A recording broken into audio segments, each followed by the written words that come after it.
Assalamualaikum warahmatullahi wabarakatuh. Kami di sini akan mempresentasikan hasil diskusi kami tentang hakikat lembaga pendidikan. Sebelum kami mempresentasikan hasil diskusi kami, saya akan memperkenalkan anggota kelompok kami.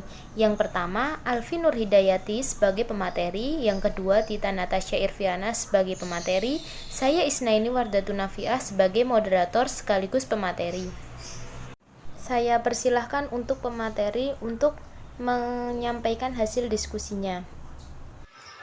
Pengertian lembaga pendidikan. Lembaga pendidikan adalah suatu institusi atau tempat di mana proses pendidikan atau belajar mengajar berlangsung.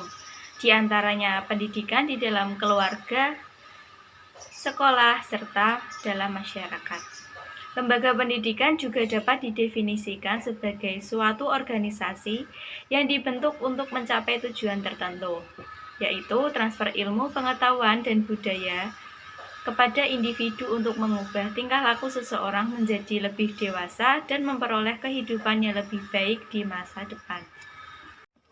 Tujuan utama dari lembaga ini adalah untuk mengubah tingkah laku peserta didik menjadi lebih baik melalui interaksi dengan lingkungan di sekitarnya. Dengan kata lain, lembaga ini sangat dibutuhkan oleh masyarakat karena dapat meningkatkan kualitas hidup seseorang. Adanya kelembagaan dalam masyarakat dalam proses pembudayaan umat manusia merupakan tugas dan tanggung jawab yang kultural edukatif terhadap peserta didik dan masyarakatnya semakin berat. Tanggung jawab lembaga-lembaga pendidikan dalam segala jenisnya menurut pandangan Islam adalah berkaitan dengan usaha mensukseskan misi hidup seorang muslim. Yang selanjutnya, hakikat lembaga pendidikan Islam.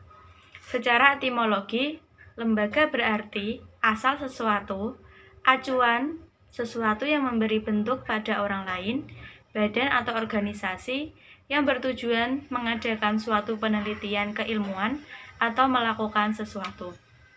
Dalam kamus bahasa Inggris, lembaga berarti lisilu, dalam pengertian fisik yaitu sarana atau organisasi untuk mencapai tujuan tertentu, dan lembaga dalam pengertian non-fisik atau abstrak adalah institution, yaitu suatu sistem norma untuk memenuhi kebutuhan lembaga dalam bentuk fisik disebut juga dengan bangunan. Sedangkan lembaga dalam bentuk non-fisik disebut dengan pranata. Pendidikan termasuk masalah sosial, sehingga dalam kelembagaannya tidak terlepas dari lembaga-lembaga sosial yang ada. Lembaga disebut juga dengan institusi atau pranata. Sedangkan lembaga sosial adalah suatu bentuk organisasi yang tersusun relatif tetap atas pola-pola tingkah laku, peranan-peranan, dan relasi-relasi yang terarah dalam mengikat individu yang mempunyai otoritas formal sanksi hukum guna tercapainya kebutuhan-kebutuhan sosial dasar. Hasbullah dalam memberikan definisi lembaga pendidikan Islam adalah wadah atau tempat berlangsungnya proses pendidikan Islam yang bersamaan dengan proses pembudayaan.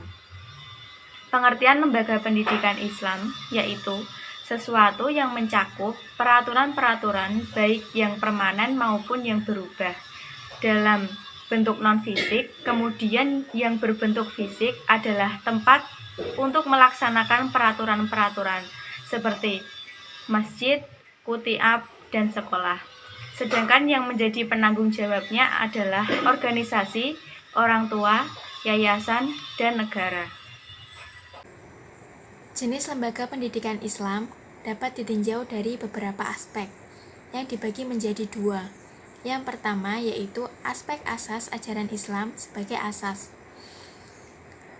Lembaga yang tidak dapat berubah yaitu meliputi rukun iman, ikrar keyakinan atau pengucapan dua kalimat syahadat, toharoh, sholat, zakat, puasa, haji, ihsan, ikhlas, dan takwa.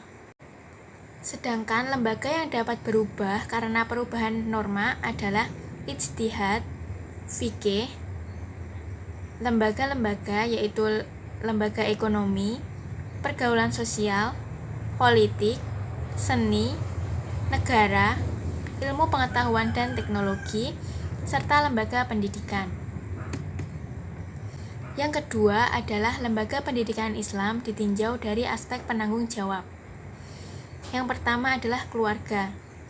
Lembaga pendidikan keluarga merupakan lembaga pendidikan yang pertama, tempat di mana anak pertama-tama menerima pendidikan dan bimbingan dari orang tuanya atau anggota keluarga lainnya.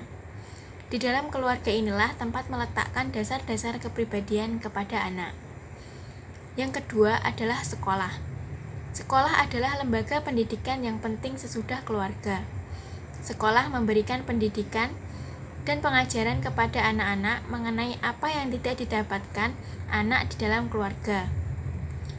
Tugas guru di sekolah di samping memberikan ilmu pengetahuan, keterampilan, juga mendidik anak beragama. Disinilah sekolah berfungsi sebagai pembantu keluarga dalam memberikan pendidikan dan pengajaran kepada anak didik. Yang selanjutnya adalah masyarakat. Masyarakat adalah sekumpulan orang yang menempati suatu daerah, diikat oleh pergaulan-pergaulan yang sama, memiliki sejumlah persesuaian dan sadar akan kesatuannya, serta dapat bertindak bersama untuk mencukupi krisis kehidupannya. Yang ketiga, lembaga pendidikan Islam ditinjau dari aspek waktu dan tempat. Yang pertama adalah periode pembinaan. Pada zaman permulaan Islam, pelajaran agama disampaikan di rumah-rumah. Rasulullah SAW menjadikan rumah Al-Arqam bin Abi Arqam sebagai tempat belajar dan tempat pertemuan, yaitu tempat pertemuan dan belajar Rasulullah dengan para sahabat dan para pengikutnya. Di rumah tersebut, Rasulullah menyampaikan dasar-dasar agama dan pengajian Al-Quran.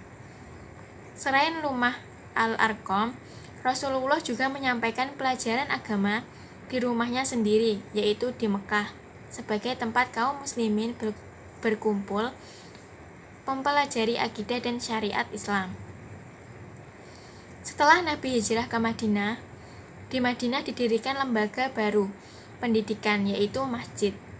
Masjid tidak hanya berfungsi sebagai tempat ibadah, tetapi juga berfungsi sebagai pusat pendidikan dan kebudayaan. Di masjid-masjid didirikan dan diadakan tempat-tempat belajar, baik di dalam masjid maupun di samping masjid dalam bentuk sufah dan kulab. Yang kedua, periode keemasan. Periode kejayaan pendidikan Islam terjadi pada masa dinasti Abbasiyah atau pada masa dinasti Umayyah di Spanyol, di mana pada periode ini daerah kekuasaan Islam sudah meluas mulai dari India dan Asia Tengah sampai ke Spanyol dan Maroko. Kebudayaan dan peradaban mengalami kemajuan pesat dalam segala bidang, terutama dalam bidang administrasi pemerintahan, ekonomi, pendidikan, dan ilmiah. Adapun lembaga pendidikan pada masa keemasan ini, selain Masjid Al-Kutab, adalah Istana Khalifah, rumah-rumah para ulama, toko-toko buku, salon kesustraan, ribat, rumah sakit, observatorium, Jar Al-Hikmun, Bait Al-Hikmah, dan Jar Al-Ilm atau Dur Al-Kutab. Yang ketiga, periode penurunan. Periode penurunan ini terjadi pada awal abad ke-11 Masehi sampai abad ke-15 Masehi, di mana pada masa ini Timur Tengah mengalami kemunduran kebudayaan dan peradaban serta sains. Hal yang sama juga terjadi di India, Sisilia, Spanyol, dan Afrika Utara. Namun, walau demikian, pada masa ini masih sempat menghasilkan beberapa sarjana muslim yang memiliki reputasi internasional, seperti Al-Ghazali, Ibnu Rus, Ilmu Khaldun, dan Ibnu Taimiyah. Di masa ini, Al-Quran dan hadis mulai ditinggalkan sebagai sumber pemikiran, pintu ijtihad dianggap tertutup, pemikiran membeku, pandangan sempit, ilmu dan agama dipisahkan. Umat bersikap tradisional. Lembaga-lembaga pendidikan Islam umumnya ditekan fungsinya kepada studi keagamaan. Pada periode ini muncul sekolah-sekolah untuk anak yatim dan anak-anak orang miskin. Yang keempat, periode stagnasi dan kehancuran. Masa stagnasi dan kehancuran ini terjadi antara abad ke-15 sampai abad ke-19. Keadaan lembaga pendidikan pada masa ini mengalami kehancuran. Lembaga hanya berfungsi dalam mengakomodasi ide-ide dan pemikiran ulama-ulama terdahulu, mempelajari karyanya dan mentafsirkannya dalam satu cara mazhab tertentu, tanpa ada maksud untuk menyesuaikan dengan zamannya. Yang kelima, periode modern. Pada abad ke-19, umat Islam sudah mulai sadar akan kelemahan dan keterbelakangan, dan pada saat itu dunia barat mengalami kemajuan. Untuk mengejar ketinggalannya, umat Islam mengadakan pembaharuan dalam segala bidang kehidupan, termasuk pembaharuan di bidang pendidikan. Kemajuan yang diperoleh merupakan hasil dari gerakan reformasi yang dilancarkan oleh pemimpin Islam sebelumnya, seperti tokoh Muhammad Ibnu Abdul Al-Wahhab yang menganjurkan supaya kembali pada Al-Quran dan hadis. Sekian presentasi dari kelompok kami, kurang lebihnya kami mohon maaf. Wassalamualaikum warahmatullahi wabarakatuh.